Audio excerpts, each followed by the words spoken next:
He wrote in his diary. The snow fell like ashes, and we knew the fire would come soon. That was June 1941. The calm before the bloodiest storm in human history. The Eastern Front, a frozen wasteland that swallowed more than 30 million lives. But beneath the statistics, beneath the heroism carved into stone, lie the nightmares scribbled by men who were barely alive. These are their words. Not propaganda, not the speeches of generals, but trembling sentences written between bombardments, hunger, and frostbite. These are the untold Soviet soldier diaries, voices from the eyes, stories the Western world seldom hears, real testimonies of fear, hunger, madness, and fleeting humanity.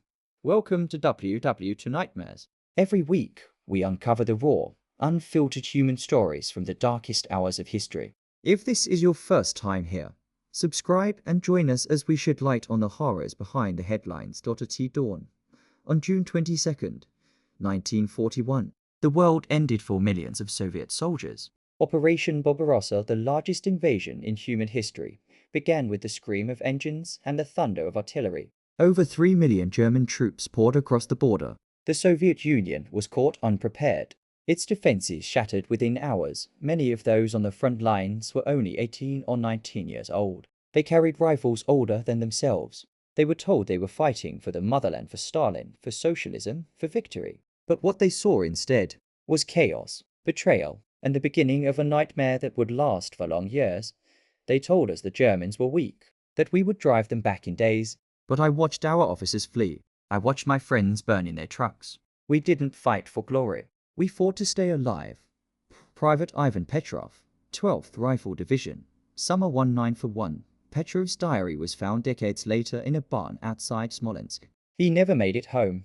His words survived frozen in time, just like the hundreds of thousands who vanished in that first winter.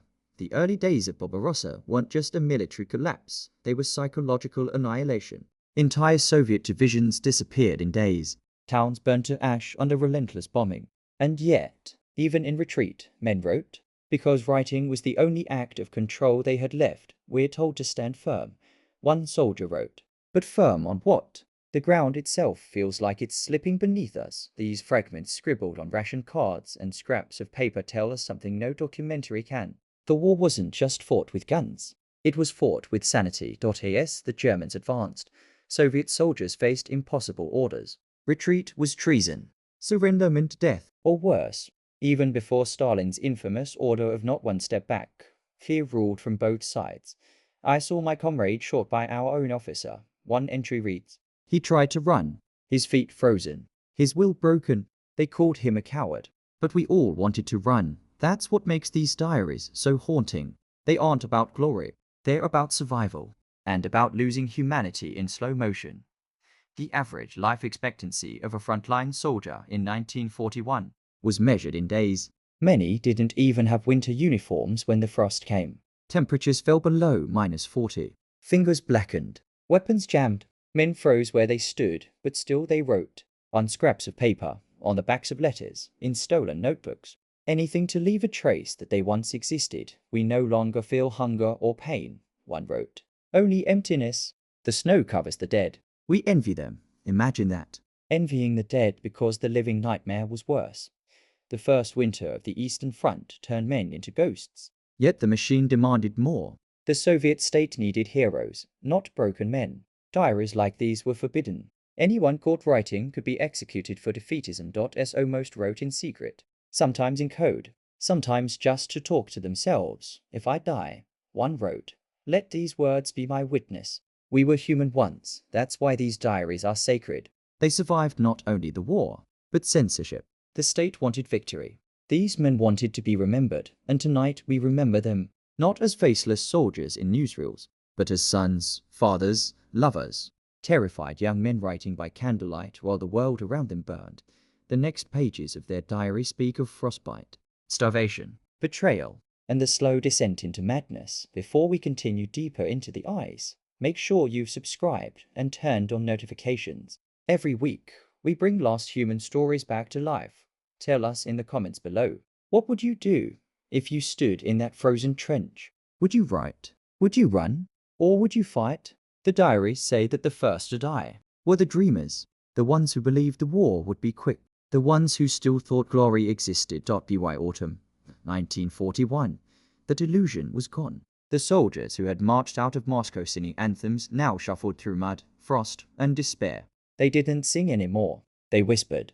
They cursed. And some stopped speaking altogether. One diary reads, I don't know what month it is. The ground is frozen. We walk until our feet bleed. When someone falls, we don't look back. We can't. That's what the Eastern Front did to the human spirit. It stripped it down to survival. It taught men that mercy was a luxury. And hope was a weakness.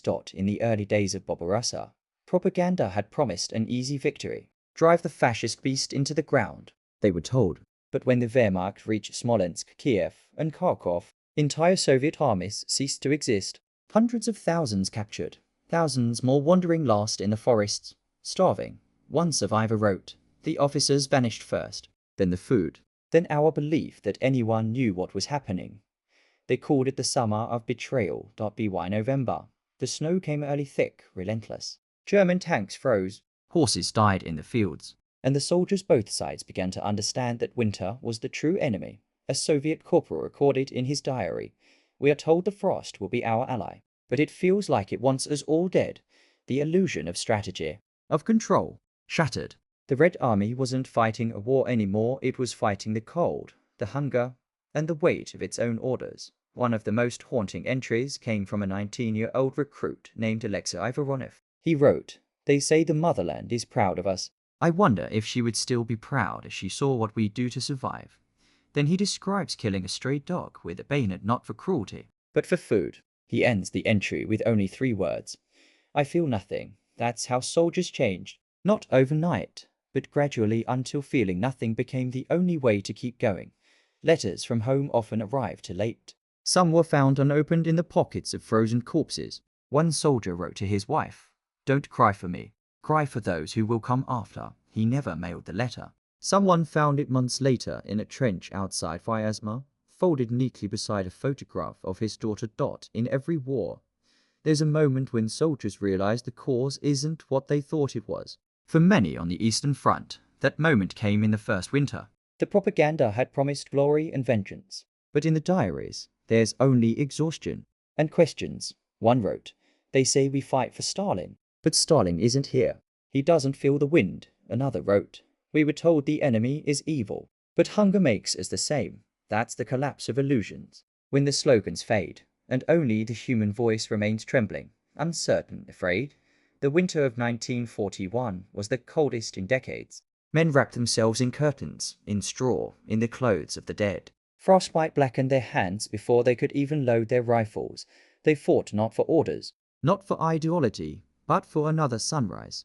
A soldier named Dmitri noted in his journal, we count time by how many are left alive at dawn. By December, the front was a graveyard. Smolensk, Moscow, Leningrad. The names would echo forever, symbols of endurance and suffering. But to the men who were there, those were not battles. They were nightmares, endless, freezing, unrelenting, and yet, amid the horror, something strange happened. A new kind of loyalty was born. Not to the state, not to Stalin, but to each other. One entry reads, we have nothing left, only each other's eyes in the dark. When one falls, we promise to remember his name, even if no one else will. That's how the soldiers endured. Not through belief in victory, but through the bond of shared suffering. By the time reinforcements finally reached the front, there was no illusion left to break. The men who had survived were unrecognizable hollow eyes, frostbitten faces, voices barely more than whispers, but they kept fighting. Because what else was there to do? As one diary ended, there is no past. There is no future, only the snow. This was the Eastern Front in its truest form, not the patriotic murals or the glorious speeches, but the reality seen through the eyes of dying boys who once believed in victory. Their illusions were gone. What remained was endurance. Before we turn the next page, before we descend further into the frost and famine, make sure you're subscribed to WWII Nightmares. Every week, we bring you voices history tried to silence. Tell us in the comments, do you think you would have kept your faith? Or lost it in the snow? By January of 1942, the Eastern Front had stopped moving. The machines froze. The rivers froze. Even time itself seemed to stop, locked beneath a sheet of ice and silence. What didn't stop was the dying. One soldier wrote, it is no longer war. It is weather.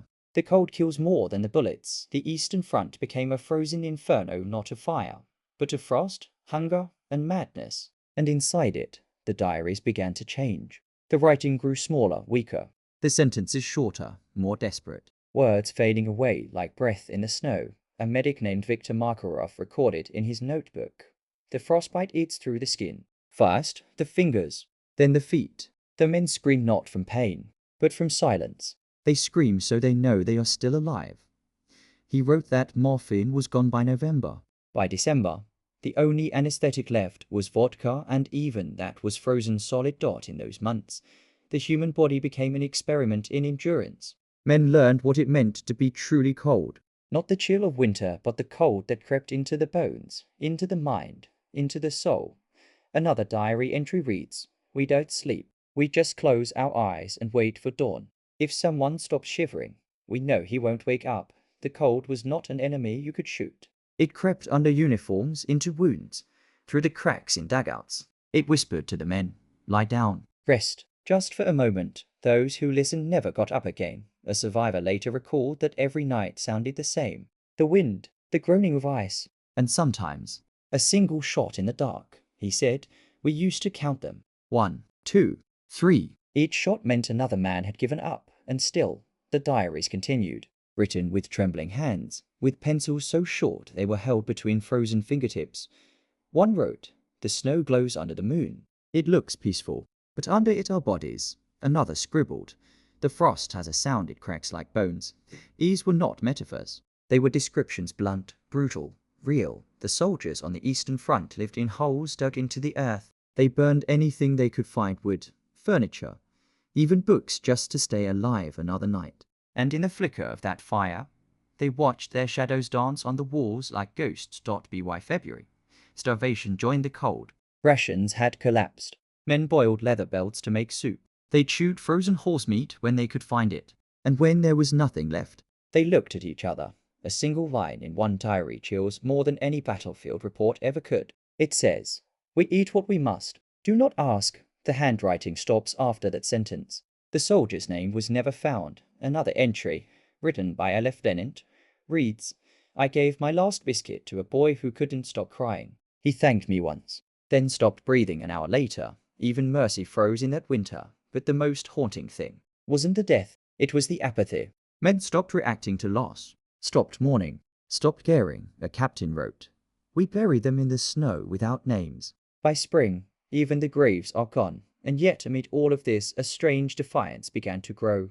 Not the kind sung in patriotic songs, but something quieter, colder, stronger. One wrote, "If death is everywhere, then fear means nothing." It was survival distilled to its rawest form. No ideology, no hatred, no hope. Just the will to keep breathing.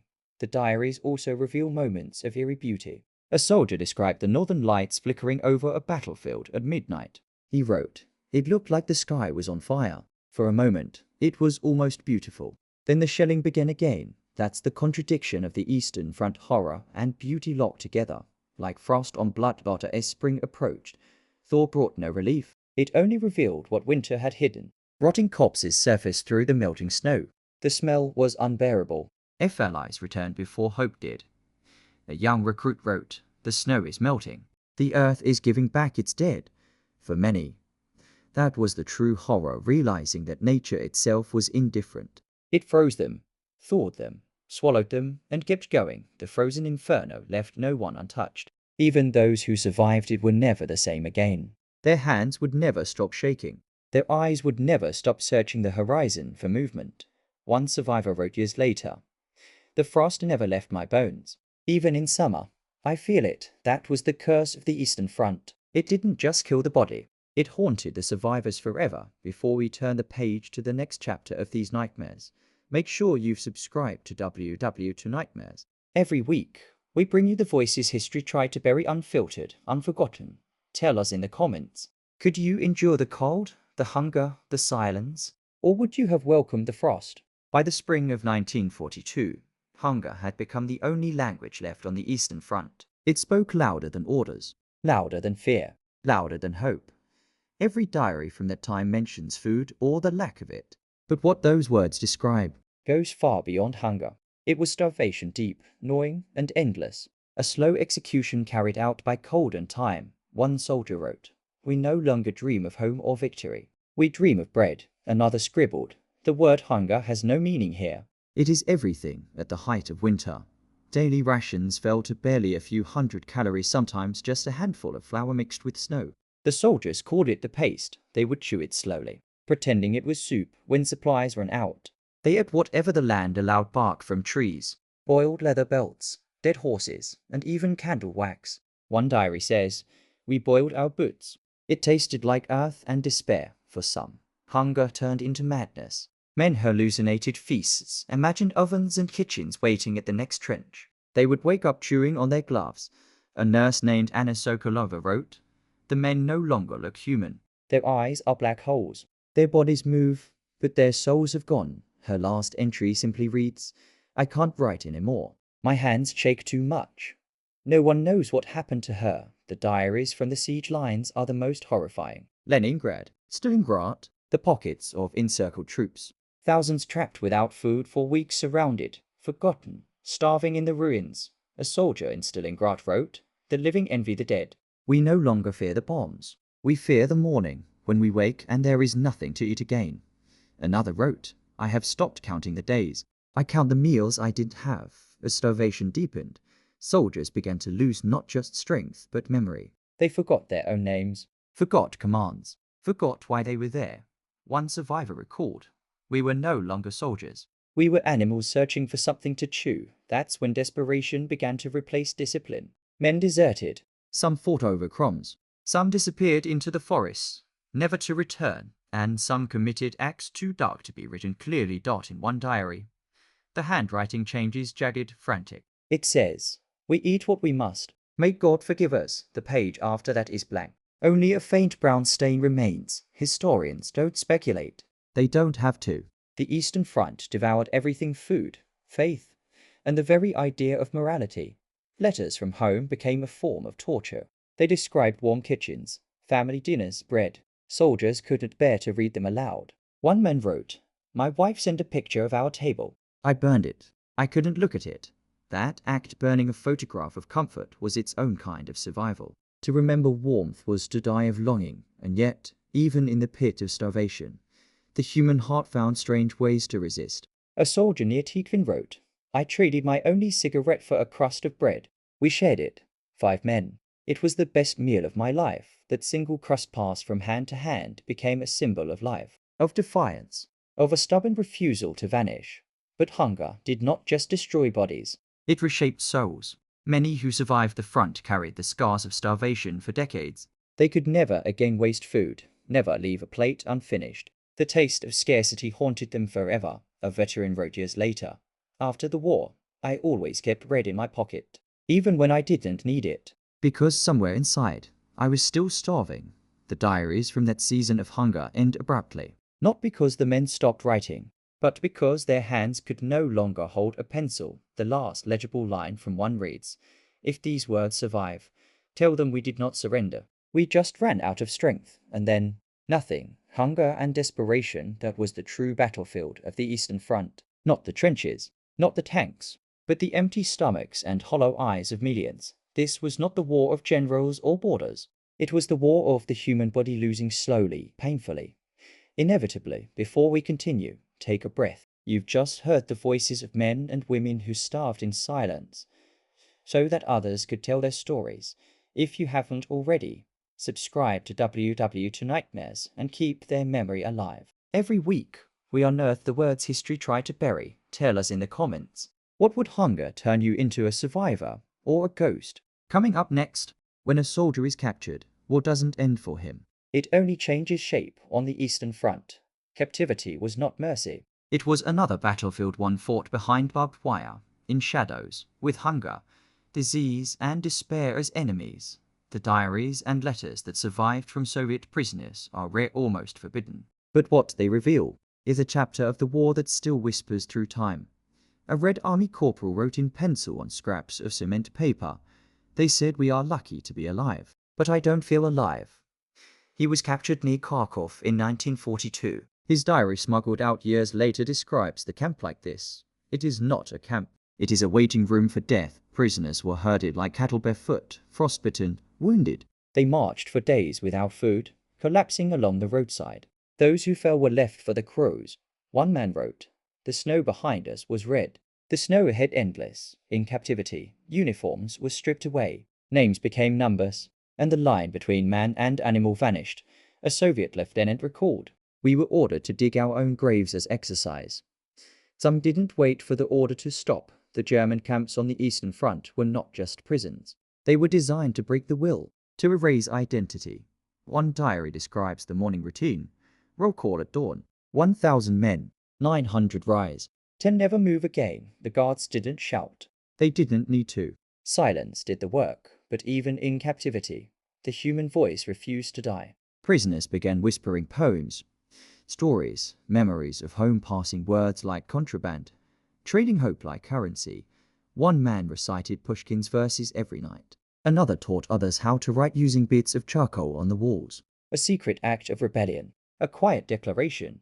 We are still here. A diary fragment reads, "They took our food, our names, our coats. But they can't take our words. Those words scratched into wood, hidden under floorboards, carved into mess tins are all that remain of thousands." Some guards were cruel. Others were simply numb. One prisoner recalled a guard handing him a crust of bread in secret. He said, "I didn't know if it was kindness or guilt." Acts of mercy became dangerous. A shared meal could mean execution. A whispered prayer could mean a beating. Still, the prisoners risked it. Because silence was worse than punishment. Silence meant acceptance. Disease spread faster than bullets. Typhus, dysentery, frostbite. Men died where they sat, leaning against fences.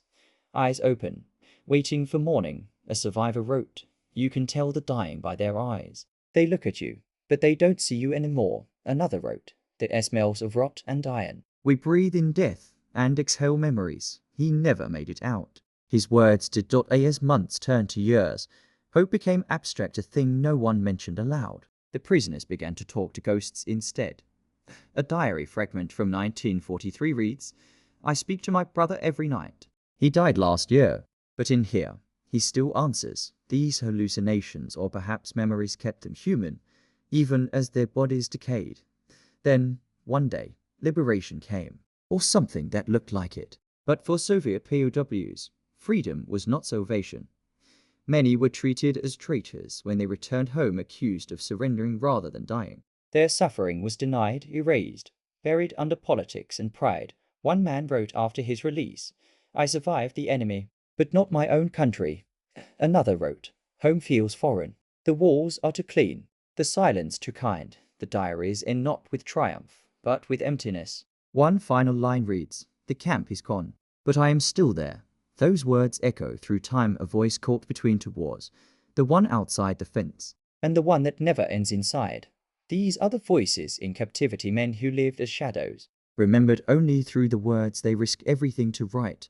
Their stories remind us that even in chains, the human spirit speaks quietly, but unbroken. If you are still listening, take a moment. The men whose voices you just heard didn't live to tell their stories. You just became their witness. Subscribe to WWII Nightmares to keep those voices alive. Every week, we bring the echoes of the past back into the light. Tell us in the comments, would you have kept speaking, knowing every word could cost your life? War doesn't end where the guns stop. It seeps into the spaces between, into kitchens, classrooms, and cribs. And on the Eastern Front, it found the children. They weren't soldiers. They weren't enemies. But they became part of the battlefield all the same. Thousands were orphaned, displaced, starved, or forced to grow up in the ruins of their own towns. Their diaries are short, fragile things written in pencil, sometimes with drawings of houses, stars, or tanks. But behind the simple words lies the deepest horror of all. A 9-year-old girl from Smolensk wrote, "Mama says the thunder is bombs. She tells me to cover my ears, but I can still feel the ground shake."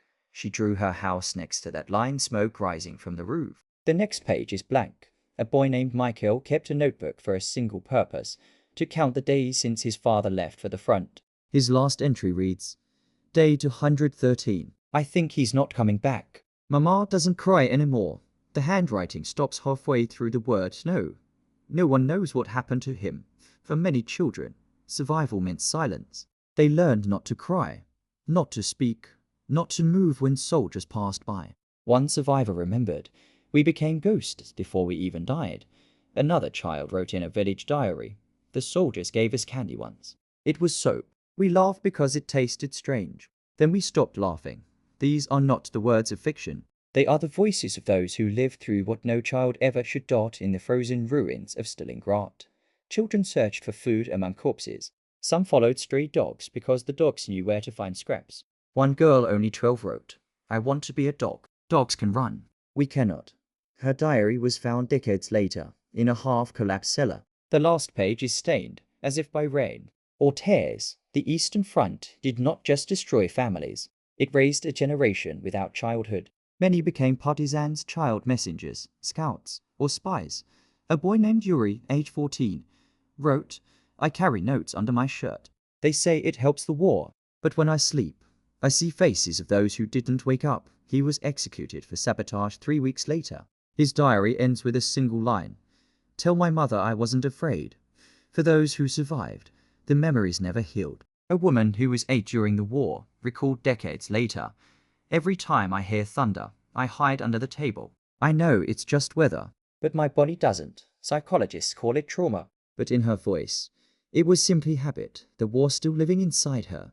Some of the most haunting diaries come from inside orphanages, abandoned buildings filled with silent children, watched by nurses who had nothing left to give.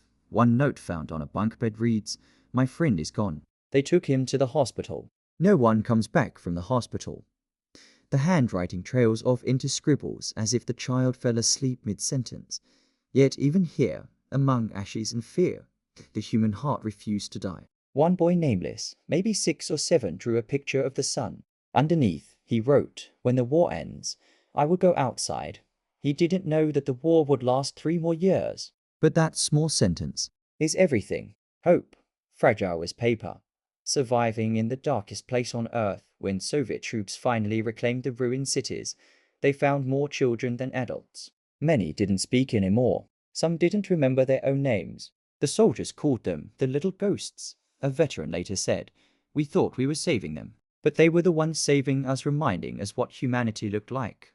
The diaries of these children are among the rarest documents of the war. Most were destroyed, burned for warmth, lost to weather, or buried with their authors. The few that remain whispered truths history can't sanitize. They remind us that every victory has a price, and that sometimes the smallest voices carry the heaviest truths. A final entry from an unknown child reads, "The snow is white again."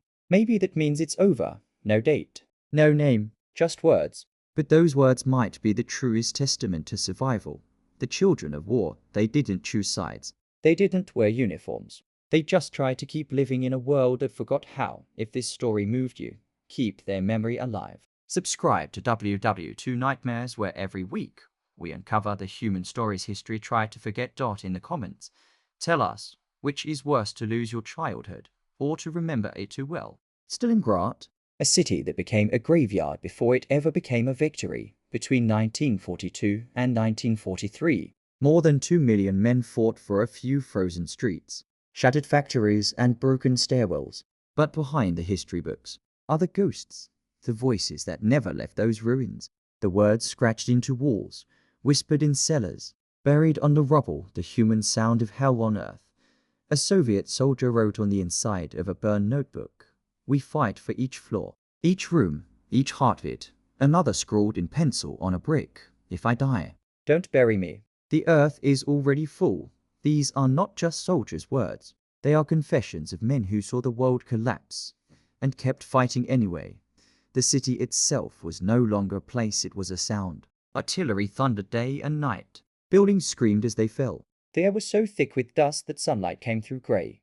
One survivor said, You couldn't tell where the ground ended and the dead began. A nurse's journal, found after the war, describes her hospital like this: "There are no walls left. Only smoke. We operate under the sky." She treated hundreds a day. She wrote their names on bandages because there was no paper left. WWII November. The city was nothing but bones and brick. Men fought in staircases, basements, even sewer tunnels. Sometimes they were so close they could hear the enemy breathing. A German soldier wrote in his diary, "They are not men." They are shadows that move through fire. Another German wrote home, the Russians don't know the word surrender. They fight like the city itself commands them. Why then? Both sides were ghosts. The living moved like sleepwalkers numb to death, deaf to reason. A Soviet sergeant recorded this line in the margin of a ration list. "We have no bullets. We have bricks." They threw grenades made of tin cans, fired rifles without sights, fought hand to hand until there was nothing left to use but rage. When asked years later how it felt, one veteran simply said, "You don't feel in Stalingrad. You survive." As winter deepened, snow began to cover the corpses. The Volga River froze a white grave stretching for miles. Men crossed it under shellfire, carrying food, ammo, and the wounded. A diary found by the river reads, "The ice is red tonight. It shines like glass." Maybe it's beautiful if you don't know what it is. Those who wrote such words weren't poets. They were witnesses. They didn't seek beauty, it just appeared. Cruel and uninvited amid the ruin inside the city. Civilians still lived or tried to. Families huddled in basements with no light, no food, no sound except the war above. A mother wrote on the back of an envelope, "We stopped counting days. We just wait for the silence." That silence didn't come until February. When it did, it was heavy, unnatural. The kind of silence that follows a storm. And realizes the storm has won. When the Red Army finally recaptured the city, there was nothing left to capture. The victory was real, but so was the cost. Soldiers walked through streets so destroyed they had no names anymore. The air still smelled of gunpowder and dust. A young officer wrote, "We stood where our friends had fallen, but no one cheered." You don't cheer in a cemetery. The survivors looked around and realized they hadn't defended a city. They had become part of it. Stalingrad was no longer a place. It was them. Years later, one veteran returned to the ruins. He stood where his unit once fought and said quietly, "I can still hear them." When asked who, he replied, "Everyone." He wasn't being poetic. The ghosts of Stalingrad still whisper through the wind that moves over its rebuilt streets, through the river that never stops flowing, through the silence that follows every explosion in every war since. A fragment found in the ruins of a war reads, "If you find these words, remember us not for how we died, but for how we refused to stop living." That sentence scratched into brick with a piece of bone may be the truest monument of all. The ghosts of Stalingrad are not just Russian or German. They belong to everyone who's ever fought for something they couldn't understand, in a place that no longer existed, for a future they would never see. If this story reached you, let it stay with you. Subscribe to WWII Nightmares to keep their voices alive. Every week, we bring light to the darkest corners of history. In the comments, tell us, when the world turns to ashes, what makes someone keep fighting? When the guns finally went silent in 1945, the war didn't end. It only changed shape. The battlefields were cleared. The flags were raised. But inside the people, inside their minds, the war kept burning. The Eastern Front was over. But it left behind something no one could bury. The echoes. A Soviet nurse wrote in her post-war diary, "Peace is loud." It hurts my ears after years of explosions. The silence was unbearable. Every drop panned, every car backfiring, every gust of wind sounded like the past returning. Another survivor said, "I came home, but my home was gone." And so was I. The cities rebuilt themselves faster than the people did. Stalingrad became Volgograd. Rubble turned to monuments. But in the shadows of those statues, men sat on park benches, staring into nothing, listening to things no one else could hear. A former soldier wrote, "I wake up in the night shouting orders. But there's no one left to command." They called it shell shock, nervous collapse, or fatigue. Today we call it trauma. But back then, they had no words for it, only silence. For many veterans, peace was the hardest battle. There were no uniforms, no orders, no purpose, only memories vivid, relentless, and cruel. A man who fought in Stalingrad wrote in 1951, "I see the city every night. I can't tell if I miss it or fear it." He would walk the streets at dawn, avoiding sleep. Because in sleep, the war always found him. Even children carried the shadows. Those who survived the bombings and starvation grew up with ghosts. A woman who had been 6 during the war said, "I don't remember my toys. I remember the sound of boots." She smiled when she said it, but her hands were shaking. For the families of the fallen, closure never came. Millions of soldiers were never found, never named, never buried. Their families received silence instead of letters. and absence instead of grades. One mother wrote to the Soviet archives every year for 20 years. Her last letter simply read, "Please tell me if my son was cold." No one ever answered. The diaries that survived those years grew quiet, Reflective, filled with small details, planting gardens. rebuilding schools, falling in love again. But beneath the surface, the war lived on, invisible but alive. A veteran wrote in 1963, "We built new walls, new cities, new lives, but we never rebuilt ourselves." Another wrote, "The frost is gone, the hunger gone, the bombs gone. Only the memories remain sharper than shrapnel. Some found ways to cope through writing, through music, through silence. Others never escaped. A soldier's final entry in 1970 reads, "My war ended 30 years ago. But it still wakes me up at 4 in the morning. He died the following winter." His diary closed mid-sentence, and yet, through all that pain, there was endurance. There was rebuilding. There was life, the Eastern Front, for all its horror. Revealed the unbreakable side of the human spirit, the side that keeps walking through ruin, that plants flowers where bones once lay. That teaches children to laugh again under a sky that once burned. A young teacher wrote, "We don't tell them everything. But we tell them enough to remember, because remembrance, that is the final act of defiance. Not revenge, not hatred." Memory.to remember the cost, so it's never paid again. To remember the faces, so they're never truly gone. That's why we tell these stories. That's why their words still matter. If you read this, one diary ends, then I am still alive somewhere, and maybe they are. In every word, every photograph, every voice that refuses to be silenced, but so as you finish this journey. Take a breath, listen to the quiet, and understand that silence is not peace. It's memory. If these stories reached you, subscribe to WWII Nightmares, where every week we bring you the real voices of the past, preserved in their rawest, most human form, like the video to honor the forgotten. Share it, so their words travel beyond time, and in the comments, tell us, what do you think happens to those who carry the war within them? because history doesn't end when the fighting stops. It ends when we stop remembering.